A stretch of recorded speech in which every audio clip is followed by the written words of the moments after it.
Hujan turun deras malam itu, menimpa jalanan desa tua yang menjadi pembatas antara peradaban dan sesuatu yang seharusnya tidak lagi dihuni manusia. Air yang jatuh dari langit terdengar seperti 1000 jarum kecil menghantam tanah. Aroma tanah basah bercampur dengan angin lembab yang menelusup masuk ke sela pakaian kami. Suasana ini tidak seperti malam biasa. Ada sesuatu yang menekan dari balik kegelapan, seolah alam sendiri sedang memperingatkan kami untuk mengurungkan niat. Saya, Dika, berdiri di depan gerbang besi tua yang sudah berkarat. Kedua teman saya, Rama dan Tia, berdiri sedikit di belakang, memayungi kamera dan peralatan dokumentasi yang sejak sore kami kemas dengan penuh semangat. Semua antusiasme itu kini runtuh seketika saat kami berdiri tepat di depan rumah yang sudah 7 tahun tidak dihuni sejak tragedi kekerasan dalam rumah tangga yang menghilangkan jejak pemiliknya. Rumah itu berdiri di ujung jalan, terpisah dari bangunan lain, seakan sudah lama dibuang dari kehidupan desa. Atapnya melengkung seperti punggung makhluk raksasa yang menua. Jendela-jendelanya pecah sebagian, menyisakan celah gelap seperti mata makhluk yang mengintip dari balik tirai. Bahkan dari luar saja rumah itu sudah memancarkan perasaan tidak wajar. Seakan seluruh udara di sekitarnya menolak keberadaan kami. Sebelum kami berangkat ke tempat ini, seorang warga tua bernama Pak Hadi memperingatkan kami dengan suara bergetar. Ia bercerita bagaimana dulu warga mendengar suara perempuan menjerit pada malam kejadian. Setelah itu rumah langsung sunyi, dan besok paginya Rina, sang istri, menghilang tanpa jejak. Bagas, suaminya, ditemukan pingsan dengan luka penuh memar dan cakaran aneh yang tidak mampu ia jelaskan.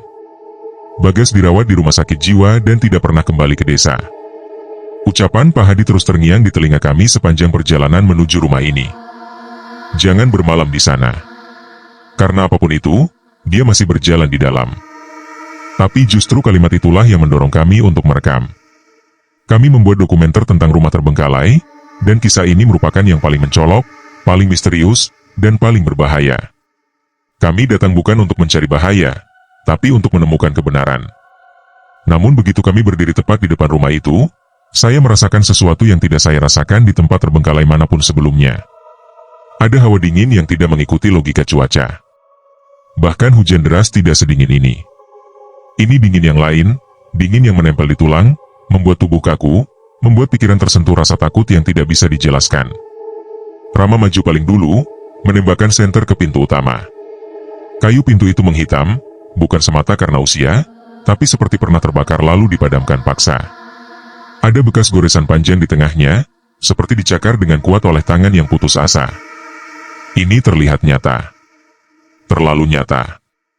Mungkin saat tragedi terjadi, seseorang berusaha kabur. Atau berusaha masuk. Kami belum tahu. Saya menelan ludah, mencoba menekan ketegangan yang merayap di tenggorokan. Kamera di tangan saya bergetar sedikit, bukan karena hujan tapi karena perasaan yang sulit ditahan. Tia memegang lenganku. Suaranya kecil, hampir kalah oleh hujan. Kamu yakin kita harus bermalam di sini? Rama menjawab cepat. Kalau cuma masuk lalu keluar, itu bukan dokumentasi yang layak. Kita butuh bukti kejadian malam hari. Kita butuh suasana yang asli. Saya menoleh pada Rama. Meski ia terdengar yakin, ada keraguan tipis di matanya. Ia juga takut, tapi seperti saya, ia menahannya demi tujuan. Kami semua tahu, begitu melewati pintu itu, kami tidak tahu apa yang akan kami temukan. Tapi tetap saja kaki kami melangkah maju. Rasa ingin tahu kadang jauh lebih kuat daripada ketakutan. Saya menyentuh gagang pintu dengan tangan basah. Saya memutar perlahan. Dan yang mengejutkan, pintu itu terbuka tanpa suara bantahan sedikit pun. Tidak macet. Tidak tersangkut. Tidak memperlihatkan sifat pintu rumah kosong pada umumnya. Justru pintu itu seolah memang menunggu seseorang membukanya lagi. Udara lembab menyeruak keluar dari dalam rumah, membawa aroma yang sulit digambarkan. Bukan bau bangkai, bukan juga bau apek. Ini bau besi bercampur debu, sejenis aroma yang biasa muncul setelah hujan mengguyur besi tua. Tapi juga bercampur sesuatu yang membuat kepala saya sedikit pusing. Seolah aroma itu membawa pesan. Saya langsung menyalakan kamera dan mengarahkan lensa ke bagian dalam rumah. Ruang tamu gelap total, hanya disinari senter yang bergerak mengikuti arah kepala kami. Debu berterbangan di udara, memantulkan cahaya senter seperti serpihan kecil yang menari dalam kegelapan. Namun yang paling membuat saya merinding adalah benda pertama yang terlihat di ruangan itu. Jam dinding. Jarumnya terhenti pada pukul 2.43. Waktu yang sama dengan laporan warga tentang saat ketika suara histeris terakhir kali terdengar 7 tahun lalu. Seolah jam itu tidak pernah bergerak lagi sejak malam itu. Tia berdiri mematung. Suaranya bergetar. Kenapa jamnya masih pas banget di jam itu? Rama mengangkat kamera tambahan. Kita rekam semuanya. Jangan lewatkan apapun.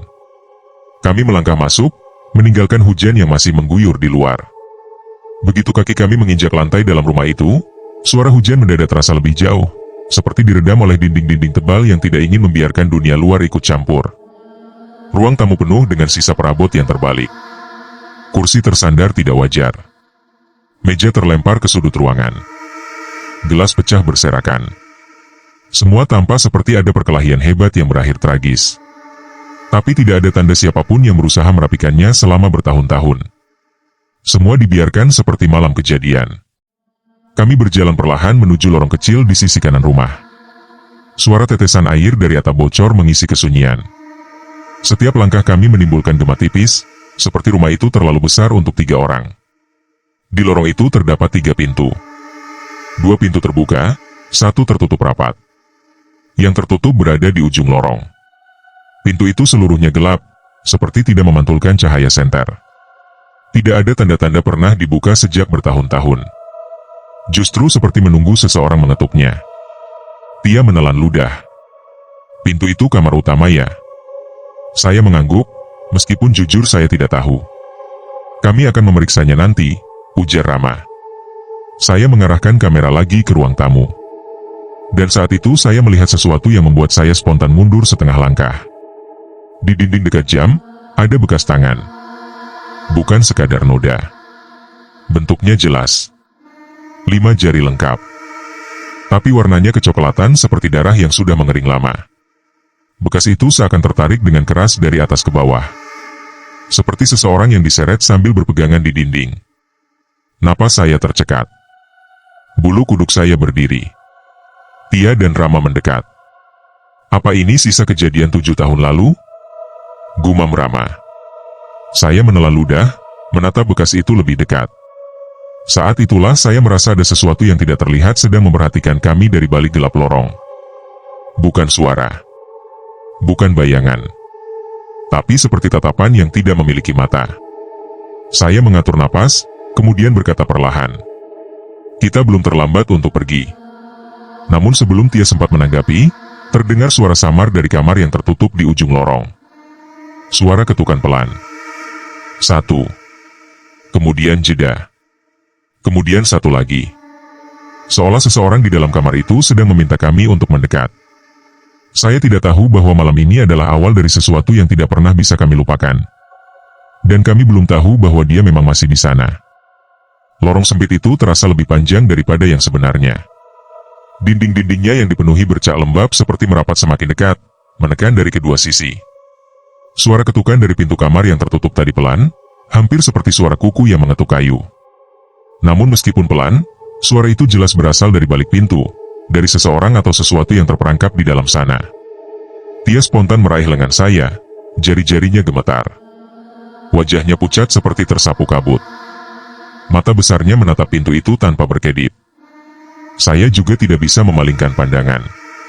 Ada sesuatu yang tidak terlihat sedang mengundang kami, perlahan, tanpa paksaan, tapi dengan kekuatan yang seolah masuk langsung ke kepala kami.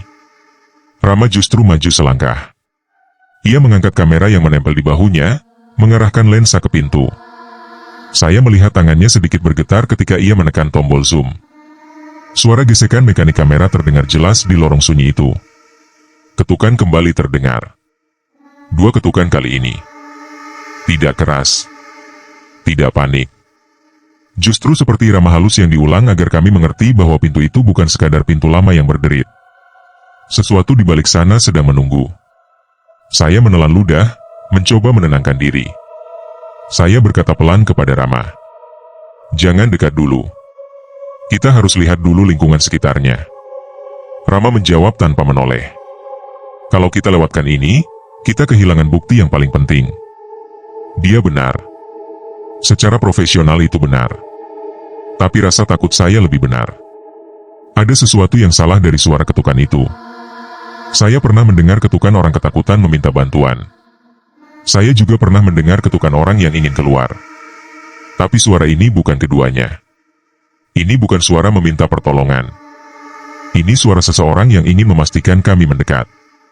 Saya menggenggam senter lebih erat dan menyorotkan cahaya ke bawah pintu. Debu menumpuk tebal, namun ada bagian kecil yang tampak seperti baru saja tersapu. Garis tipis tanpa debu, seperti ada sesuatu bergerak di balik pintu dari kiri ke kanan. Dia menutupi mulutnya dengan kedua tangan. Astaga, ada yang bergerak di dalam. Rama mengambil langkah lagi, mendekat sampai hanya berjarak setengah meter dari pintu. Cahaya kamera memantul pada gagang pintu logam yang kusam dan dingin. Ketukan berhenti mendadak, digantikan oleh bunyi lembut, seperti napas seseorang yang menempelkan wajahnya ke kayu. Napas berat, panjang, bergetar. Seolah seseorang sedang berdiri tepat di belakang pintu, menunggu untuk melihat wajah kami lebih dekat. Saya akhirnya bersuara. Jangan buka pintunya dulu. Rama berbalik cepat, ekspresinya berubah dari berani menjadi bingung. Kenapa? Ini yang kita cari. Saya menggeleng pelan. Suara itu tidak terdengar seperti seseorang yang harus diselamatkan. Coba perhatikan nadanya, Ram. Itu seperti... Saya tidak melanjutkan kalimat itu ketika pintu bergetar pelan. Bukan seperti didorong kuat, tapi seperti ada jari yang menekan permukaan kayu dari dalam, berulang kali, meninggalkan getaran yang hampir tidak terdengar tapi terasa. Dia mundur beberapa langkah ke arah ruang tamu. Rama masih terpaku dekat pintu, namun kini wajahnya terlihat mulai ragu. Saya berdiri di sampingnya, mengarahkan senter ke gagang pintu. Saat itulah kami melihat hal yang membuat kami mundur spontan. Gagang pintu itu bergerak sedikit ke bawah. Sangat pelan, hampir tidak terlihat. Tapi bukan karena angin. Rumah ini terlalu tertutup untuk angin masuk. Dan gerakan itu terlalu halus seperti jari yang menekan logam. Saya mendekatkan cahaya lebih kuat. Saat itu saya melihat sesuatu yang membuat bulu kuduk saya berdiri. Garis tipis bekas goresan di sekitar gagang pintu, seperti ada kuku seseorang yang berusaha memutar gagang dari luar. Tapi bentuk garis itu tidak ke arah luar. Arahnya ke dalam. Seolah seseorang dulu pernah mencoba membuka pintu itu dari dalam sambil mencakar gagangnya. Dia bersuara lirih dari jauh. Jangan dibuka, tolong jangan dibuka. Ketakutannya menular. Tapi sebelum saya bisa menenangkan dirinya, terdengar sesuatu dari dalam kamar itu. Suara yang tidak lagi samar. Seseorang berbisik. Buka. Suara itu tidak keras, tapi sangat jelas. Suara perempuan. Serak, lemah, seperti seseorang yang sudah lama tidak berbicara. Suara itu tidak meminta dengan panik. Justru seperti memanggil dengan lirih, lembut, tapi tidak wajar. Buka pintunya. Dia berteriak kecil dan menutup telinganya. Saya sendiri langsung mundur 2 langkah, menabrak dinding lorong yang lembab. Rama tampak membeku, tatapannya kosong sesaat, seperti pikirannya terhenti. Saya memanggilnya. Rama, jangan dengarkan itu. Rama memejamkan mata, menarik napas, lalu mundur perlahan. Gerakan yang membuat saya lega. Suara dari dalam kamar itu kemudian berubah. Tidak lagi lembut. Suara itu kali ini bernada rendah, lebih seperti seseorang yang menahan rasa sakit atau marah. Buka. Pintu tiba-tiba bergetar lebih keras. Kali ini bukan jari, tapi seperti ada telapak tangan yang menampar permukaan kayu dari dalam secara cepat namun tertahan. Getarannya seperti denyut. 1. Jeda. 1 lagi. Pintu tidak bergerak terbuka, tapi suara itu terlihat seperti sebuah ajakan yang berubah menjadi tekanan. Saya memegang lengan Rama dan menariknya menjauh. Kita pergi dari lorong ini dulu. Sekarang. Anehnya, begitu kami mulai mundur, suara ketukan itu berhenti. Suara napas juga hilang. Tidak ada suara apapun dari balik pintu itu. Hening total. Lorong terasa jauh lebih dingin daripada sebelumnya. Saya memikirkan sesuatu yang menakutkan. Bukan pintu itu yang harus kami takuti, tapi sesuatu di baliknya yang tahu kami ada di sini. Kami akhirnya mencapai ruang tamu lagi. Dia sudah berdiri jauh dari lorong, memeluk tubuhnya sendiri. Saya melihat wajahnya sangat pucat, bibirnya bergetar. Aku bilang kita jangan masuk, Dika, ada sesuatu di kamar itu. Saya mendekatinya dan menenangkan sebisanya. Rama menatap lantai, seakan mencoba memahami apa yang baru saja terjadi. Setelah beberapa menit hening, saya mencoba berbicara. Kita jangan buka pintu itu dulu. Lebih baik kita cek bagian rumah lain. Kita masih butuh rekaman tapi bukan dengan cara gegabah. Namun saat saya menoleh ke arah lorong, saya merasakan hal lain yang membuat jantung saya berdetak lebih cepat. Pintu kamar itu yang sebelumnya mati, sunyi, dan tertutup rapat kini terbuka seperempat. Celah gelap menganga ke arah ruang tamu. Padahal tidak ada suara pintu dibuka. Tidak ada derit. Tidak ada apapun. Pintu itu terbuka saat kami membelakangi lorong. Saya memandangi celah gelap itu. Gelap yang terasa seperti lubang tak berdasar. Sesuatu yang mengundang. Namun bukan undangan yang ingin disambut. Dalam gelap celah pintu itu, saya melihat sesuatu bergerak. Bukan sosok. Bukan wajah. Hanya bayangan kecil seperti rambut panjang yang menjuntai ke bawah, bergerak pelan mengikuti sesuatu yang berjalan mundur ke dalam kamar. Saat itu saya tahu, untuk malam ini, kami tidak lagi sekadar merekam rumah terbengkalai. Rumah itu sedang memperhatikan kami. Dan pintu itu bukan dibuka untuk keluar. Pintu itu dibuka agar kami masuk. Kami berdiri mematung di ruang tamu, memandangi celah gelap dari pintu kamar yang kini terbuka sedikit itu. Tidak ada yang berani bersuara selama beberapa detik. Masing-masing dari kami menunggu apakah sesuatu akan muncul dari balik celah tersebut. Namun yang muncul hanya hawa dingin yang berbeda dari sebelumnya. Dinginnya seperti menguap langsung dari dalam kamar, meluncur menelusuk ke ruang tamu, seakan ingin menyentuh kulit kami satu persatu. Saya menelan ludah sambil menahan napas. Saya tidak tahu pada titik mana rasa penasaran berubah menjadi ketakutan yang nyata. Yang jelas, saya merasakannya sekarang. Bahkan suara hujan yang sebelumnya terdengar di luar kini seperti merusak kesunyian rumah ini, seperti suara dari dunia lain yang sudah tidak lagi termasuk ke dalam tempat ini. Rumah ini memiliki dunianya sendiri, dan kami telah melangkah masuk terlalu jauh. Rama mematikan kamera sejenak. Ia mengusap wajahnya, mencoba kembali memegang kendali. Kita tidak masuk ke kamar itu sekarang. Fokus dulu di ruang tamu, ambil gambar dasar, kemudian kita cari tempat untuk bermalam, katanya. Saya mengangguk meski hati saya ingin segera pergi. Namun kami telah datang jauh, membawa kamera, lampu, baterai, dan peralatan lengkap. Jika kami pergi begitu saja, semua perjalanan ini akan sia-sia. Dan entah kenapa, ada sesuatu dari rumah ini yang membuat kami seperti tersangkut. Seakan tidak mudah bagi siapapun yang sudah masuk untuk keluar lagi dengan ringan. Demi menjaga ritme dokumentasi, saya mulai merekam beberapa sudut ruangan. Meja yang terbalik. Rak buku yang terjatuh. Pecahan gelas yang masih terserak seperti baru saja pecah beberapa jam lalu meski sudah bertahun-tahun berlalu. Lantai kayu yang berderit meski tidak diinjak. Dan jam dinding yang masih membeku di pukul 2.43. Dia duduk di lantai dekat pintu masuk, punggungnya bersandar pada dinding. Ia memeluk lututnya, wajahnya masih pucat. Dika, kita beneran harus nginep? Gumamnya lemah. Ia jarang takut seperti ini. Dalam beberapa ekspedisi rumah terbengkalai sebelumnya, ia selalu bisa menahan diri, tapi kali ini berbeda. Wajahnya seperti kehilangan semua pijakan. Saya mendekatinya dan duduk di sebelahnya. Kalau situasinya makin tidak normal, kita pergi. Tapi untuk sekarang, kita bertahan dulu, saya mencoba meredakan. Meskipun saya bilang begitu, suara saya sendiri terdengar goyah. Kami memutuskan untuk menyalakan lampu kecil portabel yang kami bawa, lalu menaruhnya di bagian tengah ruang tamu. Cahaya kuning redup dari lampu itu membuat suasana sedikit lebih manusiawi, meski tidak mampu mengusir hawa rumah yang seolah menutup kami dengan rapat. Kami memilih ruangan itu sebagai tempat bermalam. Alasannya sederhana. Ruang tamu adalah ruangan paling terbuka. Kami tidak ingin terjebak di balik pintu lain.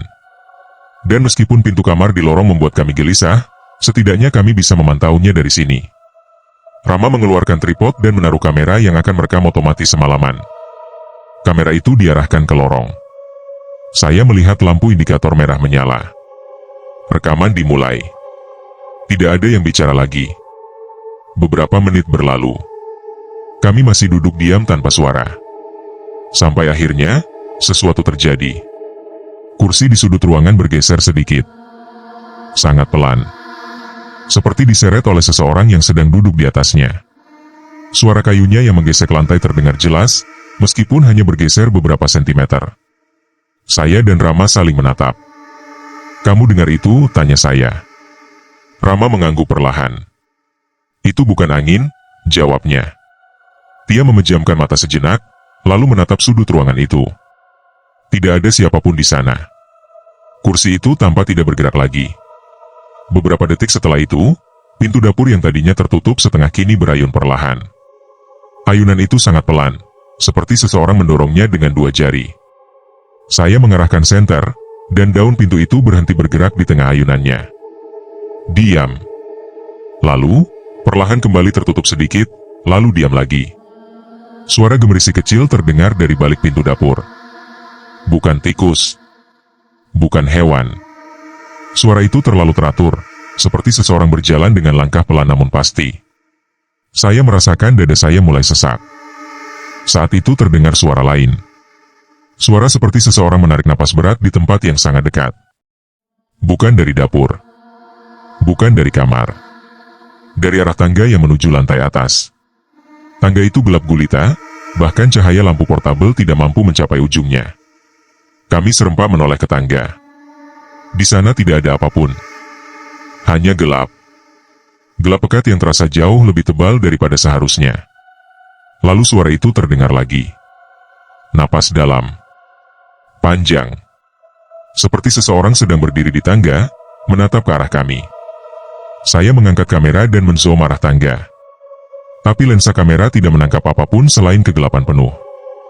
Dia bangkit berdiri dan mundur beberapa langkah. "Aku sumpah dengar," katanya terbata. Rama menelan ludah dan berusaha memeriksa rekaman langsung dari kamera. Suaranya terekam, katanya dengan suara pelan yang hampir seperti bisikan. Hal itu membuat situasi semakin nyata. Kami tidak berhalusinasi. Ada sesuatu yang sedang memperhatikan kami dari gelap. Sesuatu yang berjalan di dalam rumah ini, bukan hanya sekadar suara. Namun kejadian berikutnya jauh lebih mengganggu. Lampu portabel kami yang tadinya menyala stabil tiba-tiba redup, lalu berkedip cepat. Cahayanya berdenyut seperti jantung yang berdetak sangat cepat. Saat cahayanya melemah, bayangan di dinding seolah menari, memanjang, menciut, lalu memanjang lagi. Dan tepat saat lampu itu berkedip paling cepat, kami mendengar suara lembut dari arah dapur. Suara perempuan. Ia terdengar seperti sedang berbisik, tapi terlalu jelas. "Kalian akhirnya datang." Saya membeku. Kata-katanya bukan pertanyaan. Bukan sapaan. Kata-kata itu seperti sebuah kepastian. Seolah kami memang ditunggu. Rama langsung mengarahkan senter ke dapur, tapi dapur masih kosong. Hanya kegelapan dan bau anyir samar yang kini semakin kuat. Saya merasakan bulu kuduk saya berdiri semua. Dia menggenggam tangan saya erat hingga nyaris menyakitkan. "Kita harus keluar sekarang," bisiknya.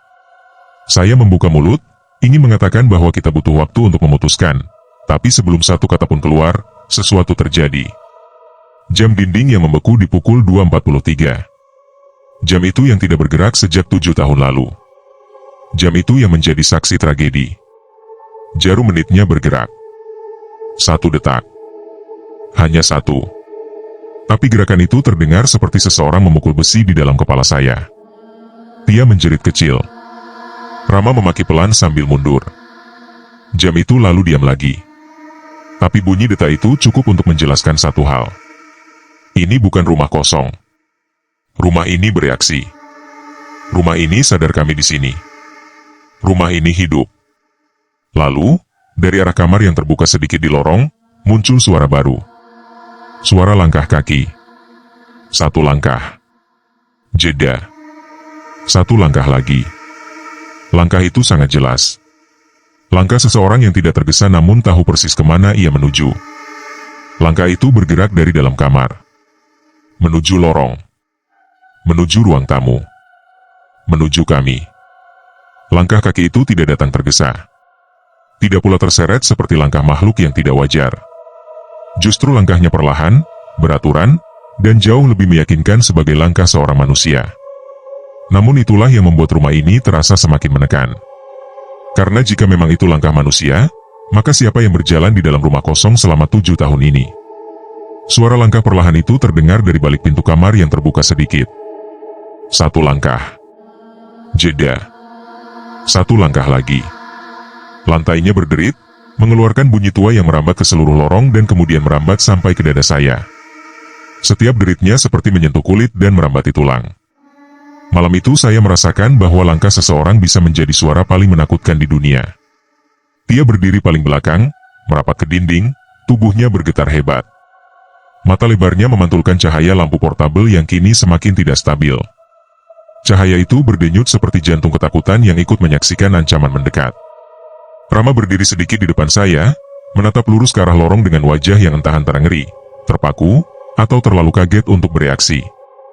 Langkah itu berhenti tepat di balik ambang pintu kamar. Hening. Hening yang terlalu sempurna. Rumah ini seakan menutup semua suara dari luar agar kami tidak bisa mencari pegangan. Yang tersisa hanya detak jantung kami sendiri yang terdengar seperti drum perang dalam ruang sempit. Saya akhirnya mengumpulkan keberanian untuk mengangkat senter dan mengarahkan cahayanya ke lorong. Cahaya putih itu meluncur di sepanjang lorong, menyingkap lantai kayu yang kusam, dinding yang retak, dan debu yang berputar pelan di udara. Saat cahaya senter mencapai pintu kamar yang terbuka seperempat itu, saya melihatnya. Sebuah bayangan. Bayangan tipis yang memanjang keluar dari celah pintu. Bentuknya samar namun jelas merupakan siluet seseorang. Bahunya terlihat sedikit terangkat, seolah ia sedang mencondongkan tubuh untuk mengintip keluar. Tubuhnya tidak sepenuhnya terlihat, hanya bayangan gelapnya saja. Namun bayangan itu tidak berasal dari cahaya kami. Karena di posisi kami berdiri, cahaya senter seharusnya membuat bayangan kami sendiri terlihat di dinding lain. Tetapi bayangan itu justru muncul di sisi yang tidak mungkin terkena bayangan kami. Saya merasakan kerongkongan saya kering seketika. Rama bilang dengan suara hampir tidak terdengar. Bayangannya tidak logis. Lalu sesuatu terjadi yang membuat dia menjerit kecil. Bayangan itu bergerak. Sangat lambat. Seperti seseorang memutar kepala dari dalam kamar untuk melihat kami dengan cara yang tidak terlihat oleh mata. Bayangan itu bergerak lebih dekat ke celah pintu. Dan saat itulah saya sadar bahwa meski tubuh atau wajahnya tidak terlihat, ada sesuatu yang seolah menempel pada kami. Saya menarik lengan Rama. Jangan dekat. Jangan mendekat. Namun justru pada saat itu pintu kamar bergerak sendiri. Bukan terbuka cepat atau tertutup keras. Pintu itu bergerak perlahan, sangat perlahan, seperti seseorang di baliknya mendorongnya dengan ujung jari. Celah pintu melebar sedikit demi sedikit. Kegelapan dari kamar itu meluber keluar seperti kabut hitam yang hampir cair, membuat udara di ruang tamu terasa lebih dingin setiap detiknya. Dia menutupi telinganya sambil berbisik berulang kali. Tolong, tolong jangan buka, jangan buka. Tapi pintu itu tetap bergerak. Dan ketika celah pintu cukup lebar, kami melihat sesuatu yang membuat pikiran saya membeku. Ada sesuatu menjuntai dari kegelapan kamar itu. Rambut. Rambut panjang. Hitam. Basah. Seperti baru saja ditarik dari air. Ujungnya menyentuh lantai, lalu perlahan bergerak ke kiri dan ke kanan, mengikuti ritme langkah yang datang dari dalam. Rambut itu terlihat begitu nyata hingga saya bisa merasakan dinginnya hanya dengan melihatnya. Rambut itu tidak jatuh alami seperti rambut manusia normal. Gerakannya mengikuti sesuatu yang tidak terlihat, seolah rambut itu digantung pada kepala yang tidak muncul ke permukaan. Rama langsung mengangkat kamera dan memfokuskan lensa. Saya bisa mendengar napasnya yang semakin cepat dan berat. Saat itu dari dalam kamar terdengar suara rintihan. Rintihan perempuan. Suara itu tidak seperti seseorang yang kesakitan, namun seperti seseorang yang berusaha berbicara sambil menahan sesuatu di tenggorokannya. Suara itu tidak kencang, tetapi sangat dekat. Saya merasakan jantung saya menghantam rusuk. Dan kemudian terdengar suara itu. Suara lembut yang sudah kami dengar sebelumnya, namun kali ini jauh lebih jelas, lebih dekat, dan lebih menusuk dari arah lorong. Kalian sudah melihatnya? Suara itu datang tanpa arah, seolah keluar langsung dari udara. Dia kembali menangis. Ia memeluk dirinya sambil mundur ke dekat pintu depan. Namun pintu itu tidak lagi tampak seperti jalan keluar. Pintunya kini seperti bagian dari rumah yang menolak dilewati, seperti kulit yang menutup luka. Rama tiba-tiba maju setengah langkah, meski saya menarik bajunya. Ia tidak melihat saya. Matanya terpaku ke arah lorong. Suaranya keluar seperti bisikan yang tersesat. Apa itu? Apa itu sebenarnya? Saat itulah langkah itu kembali terdengar. Tapi kali ini bukan dari dalam kamar. Langkah itu kini berada di lorong, bergerak perlahan keluar dari kamar. Saya menyorotkan senter. Rambut basah itu bergerak lebih jauh, bergeser perlahan, mengikuti kepala tak terlihat yang kini semakin dekat dengan ambang pintu. Namun hanya rambutnya yang terlihat. Tidak ada wajah. Tidak ada tubuh. Tidak ada bentuk lain. Hanya rambut itu yang menggantung di udara, bergerak mengikuti sesuatu yang berjalan perlahan ke arah kami. Langkah itu mendekat. 1. Jeda. 1 lagi. Lalu tiba-tiba lampu portabel kami mati total. Gelap menelan ruangan itu dalam sekejap. Saya mendengar Tia menahan teriakannya. Saya mendengar Rama mengatur napas cepat. Tetapi yang paling jelas adalah suara langkah itu. Langkah yang kini terdengar di lantai ruang tamu. Tepat di depan kami. Dalam kegelapan total itu, terdengar suara napas perempuan, sangat dekat, hampir seperti ia berdiri tepat di depan wajah kami. Napasnya dingin. Basah. Penuh beban. Ia berbisik lagi. Kalian masuk, jadi kalian harus melihat semuanya. Senter saya mati. Kamera Rama berkedip lalu mati. Segala cahaya hilang. Yang tersisa hanya gelap dan suara seseorang berjalan di sekitar kami. Sangat pelan, sangat dekat, seakan mengitari kami satu persatu. Rumah itu kini sepenuhnya hidup di sekitar kami. Dan kami berada tepat di pusatnya. Gelap itu bukan sekadar gelap. Rumah ini tidak hanya mematikan cahaya. Rumah ini seperti menelan cahaya. Tidak ada satupun titik terang tersisa. Tidak ada cahaya dari luar. Tidak ada bias dari senter. Tidak ada pantulan dari kamera. Tidak ada yang tersisa kecuali suara napas dan langkah dari sesuatu yang tidak terlihat. Saya tidak bisa melihat apapun. Bukan samar. Bukan gelap biasa. Ini gelap yang membuat saya merasakan seolah bola mata saya hilang. Gelap yang menekan kepala, menutup seluruh arah. Saya mengangkat tangan, mencoba meraba udara, tapi saya bahkan tidak bisa melihat jari saya sendiri. Namun saya bisa mendengar. Saya bisa mendengar napas perempuan itu. Napas yang dekat, terlalu dekat. Napas lembab yang terdengar seperti berasal dari tenggorokan yang terhalang sesuatu. Napas itu bergerak. Kadang di depan wajah saya, kadang di samping telinga saya, kadang di belakang kepala saya. Tia mulai menangis tanpa suara. Saya mendengar getarannya, bukan tangisnya. Ia terlalu takut bahkan untuk mengeluarkan suara. Rama menghela napas panjang, namun napasnya seperti tersangkut. Ia mencoba mengucapkan sesuatu, namun suaranya patah. Dika, itu dia. Saya meraba menuju arah suara Rama, tetapi tangan saya tidak menyentuh apapun. Rasanya saya terpisah dari mereka meskipun kami hanya berjarak beberapa langkah. Rumah ini seolah memisahkan kami menjadi kepingan posisi yang berbeda. Saya mencoba maju satu langkah, namun lantai seperti berubah arah. Kaki saya tidak menginjak tempat yang sama 2 kali. Dan kemudian terdengar suara itu. Suara langkah perempuan. Namun kini berjalan lebih cepat. Lebih ringan. Tidak berat seperti tadi, tetapi lebih seperti seseorang yang menari di antara kami. Langkah yang kecil tapi cepat, seperti ada sesuatu berputar mengelilingi kami. Saya menegang seketika. Lalu terdengar suara bisikan lembut di telinga kiri saya. Naiklah. Saya membeku. Bisikan itu tidak berasal dari lorong. Tidak dari dapur. Tidak dari kamar yang terbuka. Bisikan itu tepat di samping saya. Suara itu terlalu halus untuk dianggap ancaman. Namun justru kelembutannya membuat semuanya terasa lebih berbahaya. Naiklah. Bisikan itu terulang, kini di telinga kanan saya. Seolah ia beralih posisi dengan cara yang tidak masuk akal. Seolah tubuhnya tidak bergerak, namun suaranya bisa berpindah sesuka hati. Rama berbisik, suaranya bergetar. Dia nyuruh kita ke atas. Tia mencicit kecil. Ia memegang lantai, mencari arah datangnya suara. Aku gak mau, tolong jangan ke atas. Saya ingin mengatakan bahwa kami tidak akan naik. Tapi sebelum saya sempat mengeluarkan suara, sesuatu mengubah situasinya. Tiba-tiba lampu portabel menyala lagi. Redup. Sangat redup. Hanya 1/10 dari sebelumnya. Tapi cukup untuk membuat kami melihat lantai di bawah kaki kami.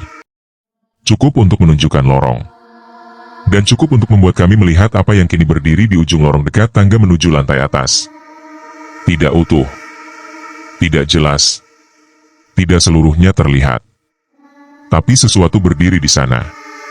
Siluet perempuan. Ia berdiri condong, seolah bahunya patah atau ditarik seseorang. Rambutnya panjang, berantakan, dan basah, menutupi setengah dari wajahnya. Sisa wajahnya tertutup bayangan murni. Tidak ada mata. Tidak ada mulut. Tidak ada fitur yang jelas. Rama terpaku.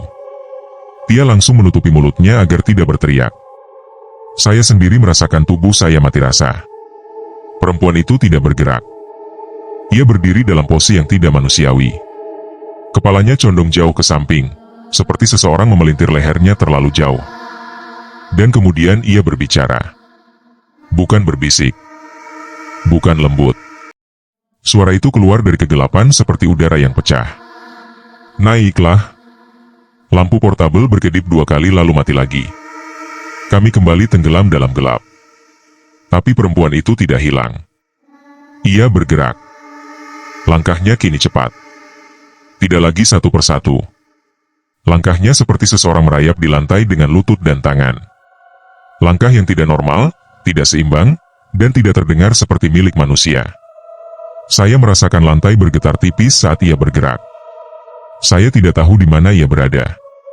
Saya tidak tahu apakah ia di depan saya, di belakang saya, atau tepat di samping saya. Saya hanya tahu satu hal. Kami tidak bisa berdiri diam di sini. Saya berbisik terburu-buru. Kita harus keluar dari ruang ini. Kita cari cahaya. Arahkan senter lagi. Apapun caranya. Rama berusaha menyalakan senter. Ia memukul ujungnya beberapa kali, dan akhirnya cahaya kecil keluar. Sangat redup, namun cukup untuk melihat lantai dan sedikit ruang di sekitar kami. Namun cahaya itu mengungkap satu hal yang membuat darah saya berhenti mengalir. Di dekat kaki saya ada bekas tangan. Bekas tangan basah. Bukan noda lama. Bekas itu baru muncul. Jejaknya menempel di lantai seperti seseorang baru saja meletakkan telapak tangannya dengan sangat pelan. Ujung jari bekas tangan itu mengarah ke tangga. Dia menatap bekas itu sambil terisak.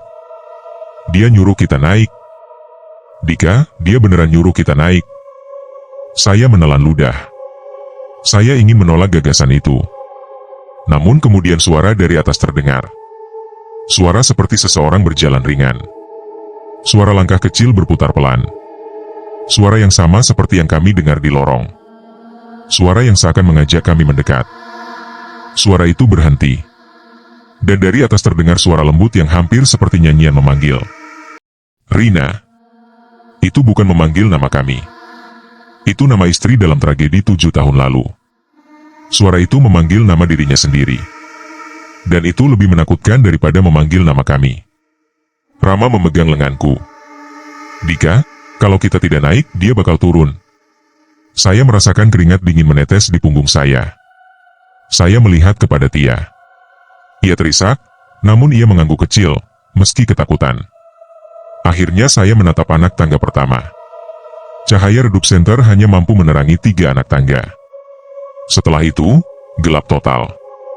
Gelap yang tampak tebal seperti kabut hitam. Kami bertiga berdiri di depan tangga itu. Langkah dari atas terdengar lagi. Pelan. Menunggu. Saya menarik napas panjang. Takut. Sangat takut. Namun keadaan memaksa. Saya menaruh kaki pertama di anak tangga itu. Lantai kayu mengerang pelan. Dan saya tahu, malam itu kami melangkah ke bagian rumah yang tidak seharusnya dijamah siapapun. Ke tempat tragedi itu dimulai. Ke tempat di mana suara itu tinggal. Ke lantai 2. Tangga tua itu seperti menelan langkah kami. Setiap pijakan terdengar jelas, menggema sampai ke dalam dada. Lantai 2 hanya disinari cahaya redup dari senter Rama, dan sisanya gelap seperti rongga mulut makhluk besar yang menunggu untuk menutup. Saat kami melangkah naik, suara dari atas berhenti sama sekali. Justru hening itu yang paling menusuk. Hening yang terasa seperti seseorang menahan napas, menunggu kedatangan kami. Saya melihat ke belakang sejenak. Tia masih gemetar, memegangi pegangan tangga seolah benda itu adalah satu-satunya yang menyambungkannya pada dunia nyata. Rama terus merekam, meski tangannya bergetar begitu kuat. Kami mencapai lantai 2. Lorongnya gelap, lebih gelap daripada bagian manapun di rumah ini. Tidak ada jendela. Tidak ada angin. Tidak ada tanda kehidupan. Hanya sebuah pintu di ujung lorong yang sedikit terbuka, mengeluarkan cahaya redup seperti cahaya kuning yang hampir padam. Cahaya yang jelas bukan berasal dari peralatan kami. Kami mendekat perlahan. Semakin dekat, semakin kuat bau anyir menusuk hidung. Rambut halus di tengkuk saya berdiri. Bau itu seperti campuran darah lama, besi, dan jamur basah yang tumbuh di tempat lembab selama bertahun-tahun. Ketika kami sampai tepat di depan pintu itu, cahaya di dalamnya tiba-tiba bergetar seperti lilin yang tersenggol angin. Padahal tidak ada angin. Saya menahan napas, membuka pintu itu perlahan. Di dalam ruangan itu tidak ada apa-apa kecuali sebuah kasur tua tanpa spray dan sebuah meja kecil di sampingnya. Meja itu penuh goresan, seperti pernah ditarik seseorang dengan sangat keras. Namun ada satu hal yang membuat kami terdiam. Di atas kasur itu terletak selendang merah. Masih seperti baru. Masih seperti milik seseorang yang baru saja meninggalkannya. Tia langsung mundur. Itu selendang yang sama yang kami lihat di kamar bawah sebelumnya. Rama menyorotkan kamera. Saat itulah terdengar suara yang membuat darah kami berhenti bergerak. Suara perempuan yang sama. Namun kali ini lebih jelas, lebih dekat, lebih sempurna. Kalian sudah sampai. Saya memutar badan. Ruang itu kosong. Tidak ada siapapun. Tapi suara itu memantul dari dinding, langit-langit, lantai, dan udara sekaligus. Suara itu tidak datang dari satu titik. Ia datang dari seluruh ruangan. Rama memutarkan senter ke setiap arah, tapi yang terlihat hanya dinding yang penuh retakan. Kami mundur perlahan menuju pintu. Namun sebelum kami mencapai pintu, selendang merah itu bergerak. Pertama hanya sedikit. Kemudian bergeser. Lalu seperti ditarik oleh tangan yang tidak terlihat, selendang itu terangkat ke udara, melayang setinggi dada kami. Tia menjerit keras. Saya memegang lengannya kuat-kuat. Selendang itu diputar perlahan di udara, membentuk gerakan melingkar yang anggun, namun mencekam. Gerakan itu seperti tarian yang ingin memperlihatkan sesuatu. Dan ketika selendang itu berhenti, suara perempuan itu berbisik lagi, tepat di belakang telinga saya. Dia belum pergi. Saya menoleh refleks, tidak ada siapapun. Namun saat saya menatap ke pintu, saya melihatnya. Sosok itu. Bukan bayangan. Bukan samar. Kali ini terlihat jelas. Perempuan itu berdiri di pintu, tubuhnya membungkuk tidak wajar. Kepalanya miring terlalu jauh. Rambutnya panjang, basah, menempel di wajah yang pucat dan rusak. Matanya gelap tanpa pupil. Mulutnya terbuka seperti sedang menahan jeritan yang tidak pernah keluar sepenuhnya. Ia bergerak ke arah kami. Tidak berjalan. Tidak merayap. Ia meluncur. Cepat. Kami bertiga berlari keluar ruangan. Saya mendorong pintu. Rama hampir terjatuh. Tia menangis keras. Tangga menjadi satu-satunya jalan keluar. Kami menuruni tangga sambil berpegangan pada dinding, hampir tergelincir karena lantai licin. Di belakang kami terdengar suara langkah cepat, bukan milik manusia. Suara itu mengejar kami, berlari tidak dengan irama yang sama, seperti 4 kaki menimpa lantai dalam kecepatan yang tidak seimbang. Kami mencapai ruang tamu. Lampu portabel kembali menyala sendiri, memancarkan cahaya kuat seperti disetrum oleh sesuatu dari luar. Saya melihat pintu depan. Kami lari sekuat tenaga. Tangan saya meraih gagang pintu dan menariknya. Pintu tidak bergerak. Saya menendangnya. Rama mendorong. Tia menangis dan memohon. Pintu tetap terkunci, seakan rumah itu menahan kami untuk tetap berada di dalamnya. Lalu suara itu terdengar lagi. Lebih dekat. Begitu dekat hingga saya merasakan napasnya di belakang leher. Kalian tidak boleh pergi. Saya menghantam pintu dengan seluruh tenaga yang saya punya. Dan tiba-tiba pintu itu terbuka. Kami terlempar keluar ke halaman, jatuh ke tanah basah yang dipenuhi lumpur. Hujan deras kembali terdengar, Seolah suara alam baru dipulihkan setelah rumah itu melepaskan kami. Saya bangkit dan menutup pintu itu dengan pukulan terakhir. Hening. Rumah itu kembali gelap. Tidak ada suara langkah. Tidak ada napas. Tidak ada apapun. Kami bertiga berdiri terengah-engah di bawah hujan. Tubuh kami basah kuyup. Pikiran kami kosong. Dan ketika saya menatap ke jendela lantai 2, saya melihatnya. Seseorang berdiri di sana. Rambut panjang. Tubuh condong. Kepala miring. Ia menatap langsung ke arah kami. Dan kemudian ia menghilang. Malam itu kami pulang tanpa bicara satu sama lain. Rekaman masih ada, namun sebagian rusak. Namun suara langkah, suara napas itu, semuanya masih terekam jelas. Rumah itu kini tetap kosong. Namun kami tahu, ia tidak lagi sekadar rumah tua. Ia menunggu. Dan mungkin, ia menunggu orang berikutnya yang cukup bodoh untuk mengetuk pintunya. Terima kasih sudah mendengarkan cerita ini. Jika kamu suka dengan kisah horor misteri seperti ini, silakan tinggalkan komentar, tekan tombol suka, dan subscribe agar tidak ketinggalan cerita berikutnya. Sampai jumpa di kisah lainnya, semoga kamu tidak sendirian saat menontonnya.